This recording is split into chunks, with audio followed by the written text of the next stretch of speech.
سیدنا عثمان غنی رضی اللہ تعالی عنہ خلافت راشدہ کے دور کے تیسرے خلیفہ ہیں۔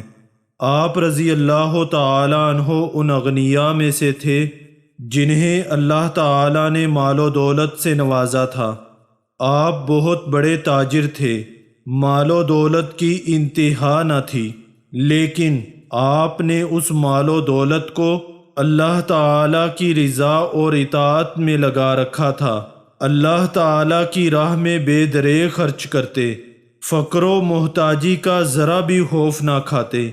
بعض مواقع پر اسلامی حکومت کی تعمیر میں اکیلے عثمان غنی رضی اللہ تعالی عنہ نے کردار ادا کیا، جیسا کہ بیر روما، جس وقت نبی کریم صلی اللہ علیہ وسلم ہجرت کر کے مدینہ منورہ تشریف لائے، وہاں میٹھے پانی کی بڑی قلت تھی۔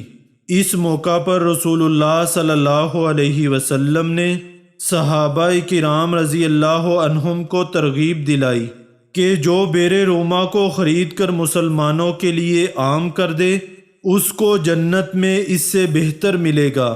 بنی غفار میں سے ایک شخص کے پاس پانی کا ایک چشمہ تھا جس کو روما کہا جاتا تھا، اور وہ ایک مشق ایک مد میں بیچتا تھا۔ نبی کریم صلی اللہ علیہ وسلم نے اس سے کہا، کیا تم اس کو جنتی چشمے کے عوض بیچو گے؟ اس نے کہا، یا رسول اللہ، میرے اور میری اولاد کے لیے اور کوئی ذریعہ معاش نہیں ہے۔ یہ بات جب عثمان رضی اللہ تعالی عنہ کو پہنچی تو انہوں نے اسے 35,000 درہم میں خرید لیا۔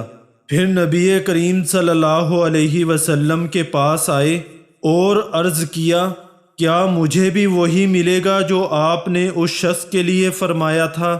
آپ صلی اللہ علیہ وسلم نے فرمایا، ہاں۔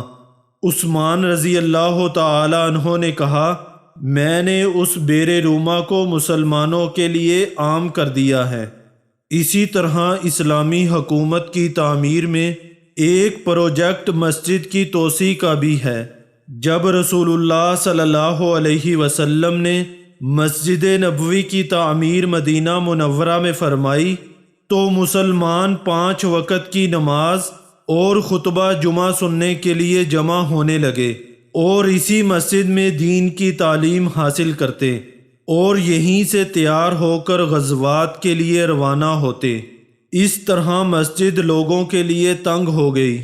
نبی کریم صلی اللہ علیہ وسلم نے صحابہ کرام کو رغبت دلائی۔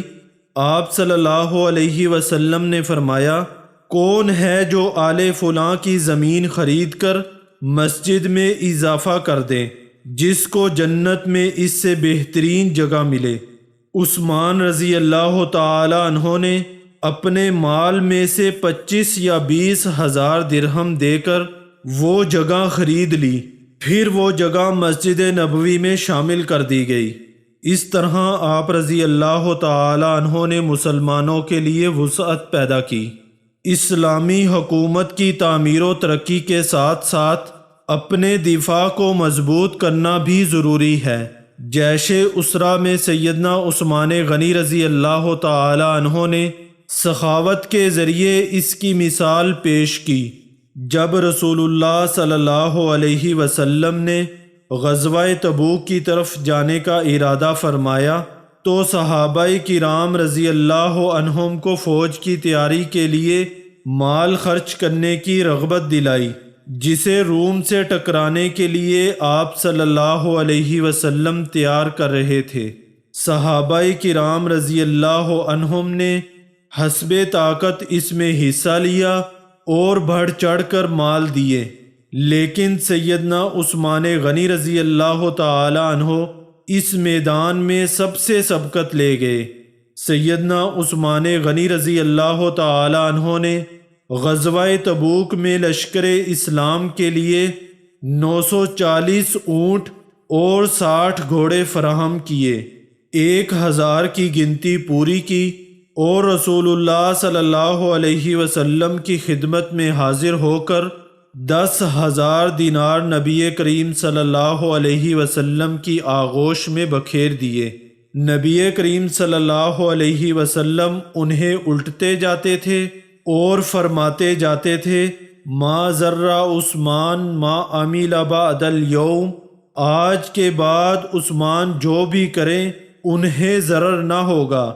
یہ تھے وہ سیدنا عثمان غنی رضی اللہ تعالی عنہ جنہوں نے مختلف مواقع پر اسلامی حکومت کی تعمیر میں اقتصادی تعاون کیا۔ تاریخ میں امت پہ جو احسان لکھے گا، تاریخ میں امت پہ جو احسان لکھے گا، مجھ کو ہے یقین دولت عثمان لکھے گا۔